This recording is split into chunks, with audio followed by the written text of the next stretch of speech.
Cari amici, benvenuti anche oggi nel canale del vostro Marietto Veneziano. Come avete visto e potuto leggere nel titolo, oggi parleremo di Non aprite la porta 2. Sì, c'è anche un altro proseguio. Visto che il primo racconto a fantasia vi è piaciuto, non ho, ho preso a palla al balzo per raccontarvi un altro bel racconto del vostro Marietto Veneziano. E qui torniamo sempre al 1969-70. Il vostro Marietto Veneziano era sempre un birichino, sempre da solo, e un bel giorno i suoi genitori adottivi gli dissero: oggi avremo un incontro, una covenant. Il Marietto Veneziano, che voi sapete era un po' birichino, sempre da solo, insomma dice: cos'è sta covenant? Cos'è questo incontro? Ebbene, i suoi genitori adottivi gli dissero: oggi ci incontreremo in cortile con altre persone che non conosci, però tu stai zitto, bello bello, buono buono, stai lì e ascolti. Quindi andammo giù in cortile, c'era mio papà e mia mamma, poi a sparpagliati arrivarono ancora una signora che non avevo mai visto in vita mia, un signore e quei due signori che ho già raccontato, biondi con gli occhi azzurri e sempre ben vestiti, e ognuno arrivava con la sua tempistica. Devo dire che ce n'era uno che quando arrivava lo aspettavano tutti perché era proprio un Jerry Lewis, era proprio una molla, arrivava sempre in ritardo, sempre baldanzoso ed è sempre molto felice. Insomma, voi dovete pensare che erano gli anni in cui da 20 era finita la seconda guerra mondiale e queste persone, a parte quei due biondi con gli occhi azzurri e ben vestiti, erano personaggi, compresi i miei genitori, personaggi semplici, avevano visto molte cose brutte e tutto sommato erano anche un po' ignorantelli, però si riunivano in questo cortile e parlavano. Io stavo, li guardavo, non capivo niente di cosa parlavano che bisognava salvare lo stivale di qua, lo stivale di là, erano morti in Russia 170.000 soldati italiani per nulla, erano stati uccisi, insomma le tematiche principali erano: bisogna salvare lo stivale e cosa facciamo di qua e di là, e c'erano queste riunioni qui periodiche. Io ci andavo per forza, poi a un certo punto non volevo più andarci perché avevo 5 anni, però non ero corruttibile, cioè ero corruttibile come? Ai primi segni di cedimento, perché poi alla fine non volevo più andare a queste riunioni giù in cortile, quello con gli occhi azzurri alto e biondo mi corruppe con un lecca-lecca, sì. Ebbene, anch'io 5 anni ho ceduto, perché in quel periodo di lecca-lecca non se ne vedevano tanti. Però mi dissero: guarda, vieni con un lecca-lecca, ci si può anche a mettersi d'accordo. E alla fine, per potermi portare in queste riunioni in cui io stavo sempre lì in cerchio con loro mentre parlavano, ascoltavo queste litanie della serie: dobbiamo salvare lo stivale, cosa dobbiamo fare e via dicendo, e con un lecca-lecca mi mettevano a posto. Quindi non vedevo l'ora che ci fossero questi incontri per mangiarmi un bel lecca-lecca. E questo iniziò più o meno verso i 5 anni. Poi a un certo punto di questi discorsi, uno di quello alto, che era il capitano di Torino, degli Alpini, a un certo punto disse, siamo sempre nel 1960, all'altro biondo con gli occhi azzurri: adesso vi porterò in un posto. Io subito, quando ho sentito che li avrebbe portati in un posto a uno, cioè almeno a 2 di quelle persone del gruppo, io subito aprì le orecchie come Topo Gigio, perché pensai: chissà che bel posto, insomma si sente sempre parlare, almeno non mi annoio, vado là anch'io. E cosa successe? Bisogna dire anche una cosa, che era successo che mentre parlavamo alcune volte, il capitano degli Alpini di Torino diceva: ci stanno ascoltando, e a un certo punto succedeva che noi ci trovavamo a circa 6 metri di altezza, vedevo i nostri corpi sotto e pensavo di essere diventato un angioletto.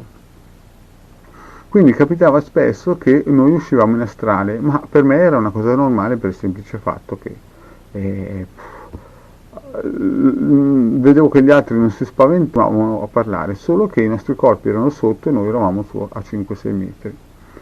Ebbene, ritorno al discorso di prima. A un certo punto cosa successe? Successe che questo capitano degli alpini, verso i 5 anni, disse: adesso ti porto in un posto, ma ho paura che tu soffra per le cose che veda. A quell'altro signore con gli occhi azzurri, biondo, ben vestito.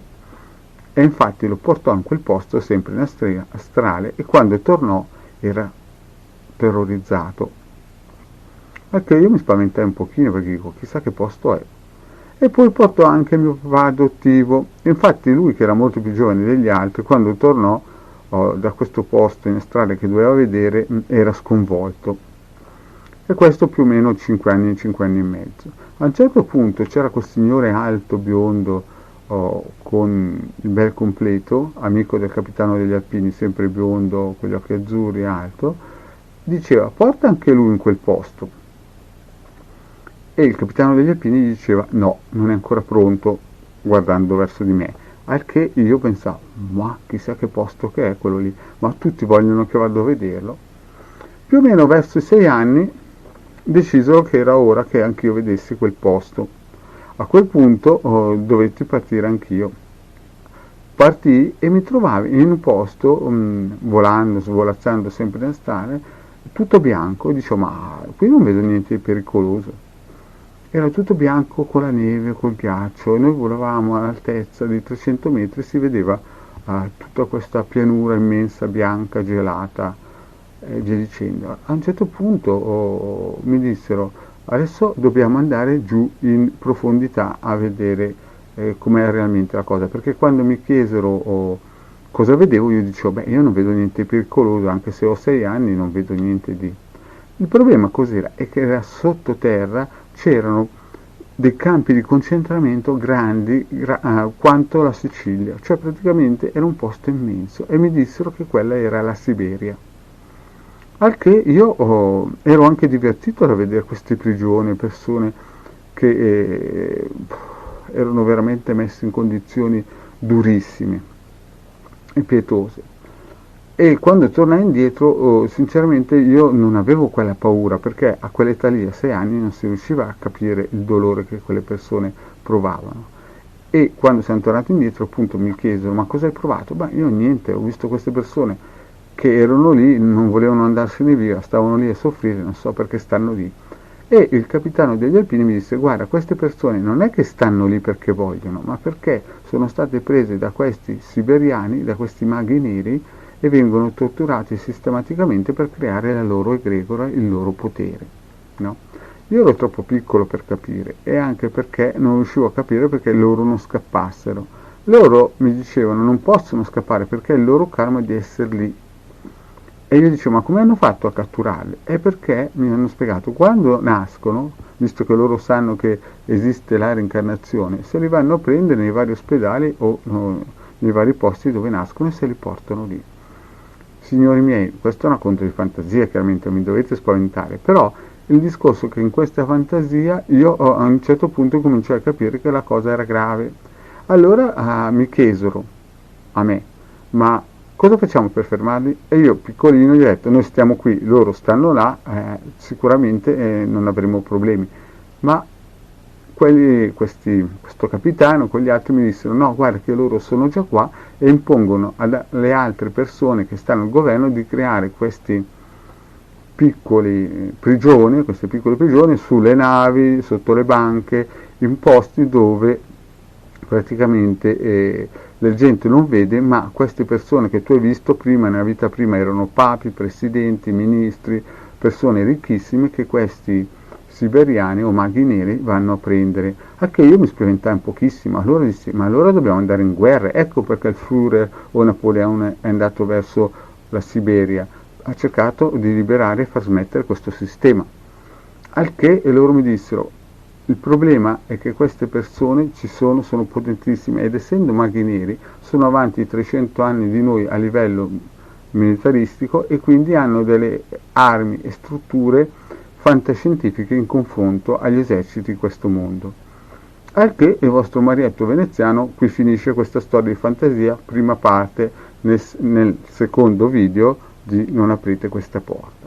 Bene, tesoro magico del re Salomone, ma sotto questo libro il vostro Marietto veneziano vi ha preparato un circuito che potete scaricare tranquillamente dal sito ilcapitano.altervista.org, che serve sempre a difendere la nostra Italietta.